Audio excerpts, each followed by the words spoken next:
आज हम बात करने जा रहे हैं, जब हमारे अंदर से हमारी आत्मा, हमारा मन उदास होता है तो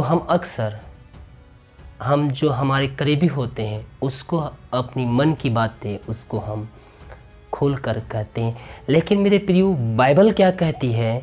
बाइबल कहती है भजन संहिता 62 के 8 में, हे लोगों, हर समय उस पर भरोसा रखो, उससे अपने मन की बातें खोल कर कहो। हालेलुया।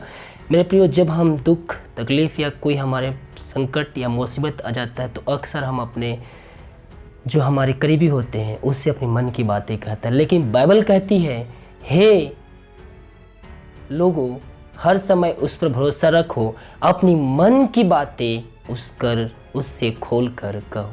मेरे प्रियो, हम अक्सर अपने परमेश्वर के साथ रिश्ता बनाने में कहीं ना कहीं चूक जाते हैं। अपनी मन की बातें उसे हम कहीं खोल कर नहीं कहते हैं, और कहते भी हैं तो उसमें कहीं ना कहीं कुछ कमी रहता है। लेकिन बाइबल अपने बात कहते, जो आपके मन के अंदर है वो परमेश्वर के सामने कहो। इसलिए वचन कहता है, अपनी मन की बातें खोल कर कहो। हालेलुया।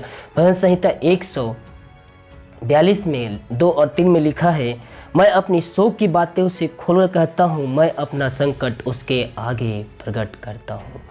मेरे प्रियो, जब हमारे ऊपर दुख तकलीफ आती है तो हम अक्सर अपने से बातें शेयर करते हैं।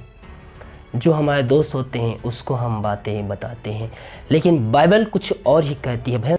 भजन संहिता 142 में लिखा है, मैं अपनी शोक की बातें उससे खोलकर कहता हूँ, मैं अपना संकट उसके आगे प्रकट करता हूँ। और 3 में लिखा है, जब मेरी आत्मा मेरे भीतर से व्याकुल हो रही थी तब तू मेरी दशा को जानता था। हालेलुया। मेरे प्रियो, बाइबल कहती है, जब मेरी आत्मा मेरे भीतर से व्याकुल हो रही थी तब तू मेरी दशा को जानता था। जब आपका हृदय कहीं टूट जाता है, आपके आत्मा व्याकुल हो रही है, आपको कुछ समझ में नहीं आता है कि मैं क्या करूं क्या नहीं करूं, उस समय वचन कहता है, जब मेरी आत्मा मेरे भीतर से व्याकुल हो रही तब तू मेरी दशा को जानता था। कौन जानता था? परमेश्वर जानता था। यीशु मसीह आपकी दशा को जानता है, क्योंकि हर समय वो आपके ऊपर निगरानी रखता है। मेरे प्रियो, जब आपके जीवन में कुछ भी ऐसी परिस्थितियाँ आ जाती हैं जिससे आप सह नहीं सकते हैं, आप बेचैन होते हैं, उस समय भी परमेश्वर आपकी परिस्थितियों को जानता है, जानता था और जानता रहेगा। तही कहती है, जब मेरी आत्मा, यानी कि आपका दिल बेचैन है, आपको कुछ समझ में नहीं आ रहा था, तो कहता है, तू मेरी दशा को जानता था। यानी कि आपकी परिस्थितियों को, आपके जीवन जो अब चल रहा है वो परमेश्वर आपको जानता है। हालेलुया। और भजन संहिता 55 के 22 में लिखा है, अपना बोझ यहोवा पर डाल दो, वह तुझे संभालेगा, वह धर्मी को कभी टलने ना देगा। हालेलुया। मेरे प्रियो, जब हमारे ऊपर मुसीबत आता है, जब हम व्याकुल हो जाते हैं, हमें कुछ समझ में नहीं आता है कि हम क्या करें क्या ना करें, उस समय आपको कुछ नहीं करना है, केवल ना आपको किसी से कुछ बातें करना है, केवल आइए अपने रूम में आइए जहाँ प्रार्थना करते हैं, परमेश्वर की उपस्थिति में बैठिए, और जो भी आपके हृदय में, आपके मन में आपके ऊपर बोझ है वो परमेश्वर पर डाल दीजिए, वो आपको संभाल लेगा। हालेलुया। क्योंकि वचन भी कहता है, अपना बोझ यहोवा पर डाल दो, वह तुझे संभाल लेगा। मेरे प्रियो, जो वचन लिखा है वो 100% 100% सत्य है। इस पे आप चल के देखिए, निश्चित तौर पर आपको उसमें विजय मिलेगा। आज नहीं तो कल निश्चित तौर पर आपको उसमें मिलेगा। भजन संहिता 48 के 14 में लिखा है, क्योंकि यह परमेश्वर सदा सर्वदा हमारा परमेश्वर है, वह मृत्यु तक हमारी अगुवाई करेगा। हालेलुया। मेरे प्रियो, जब हम दुख तकलीफ में रहते हैं तो हम बहुत ही उदास हो जाते हैं, सोचते हैं कि हमारा कोई सहारा नहीं है, हम किसके पास जाएं। लेकिन मेरे प्रियो, बाइबल कहती है परमेश्वर आपके मृत्यु तक भी आपकी अगुवाई करेगा। लेकिन कब करेगा? अगुवाई कौन करेगा? परमेश्वर आपके पास अगुवाई करेगा। आपको पवित्र आत्मा की सामर्थ्य से भरना होगा।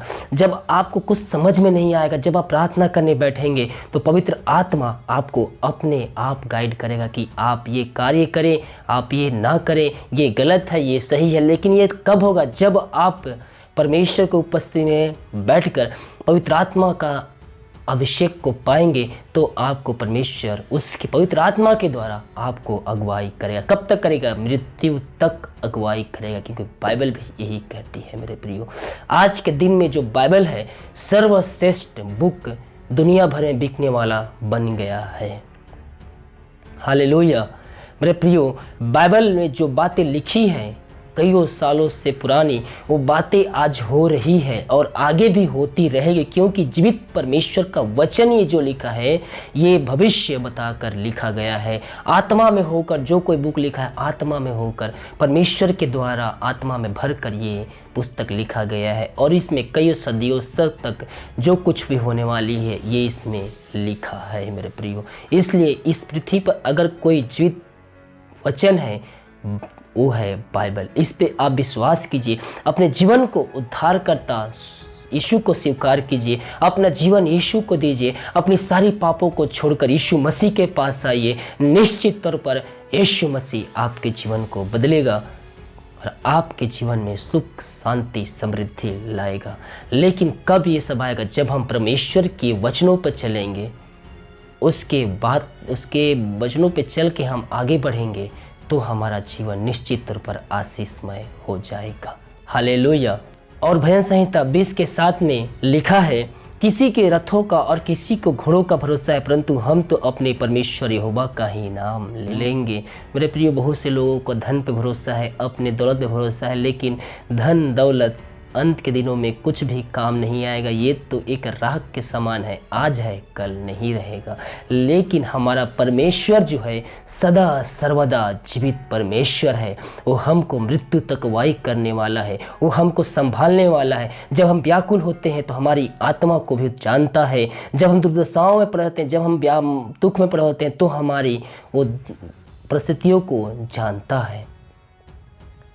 इसलिए मेरे प्रिय, परमेश्वर के पास आइए, अपना बोझ यहोवा पर डाल दो, वो आपको सब कुछ संभालेगा। अपना बोझ यीशु पर डाल दो, वो आपको संभालेगा। अपना दुख प्रभु यीशु को दे दो, वो आपको संभालेगा, क्योंकि हमारा जीवित परमेश्वर हमारे संग संग रहता है और हमको मृत्यु तक अगुवाई करेगा। आमीन। हालेलुया। प्रभु सबको आशीष दे। God bless you.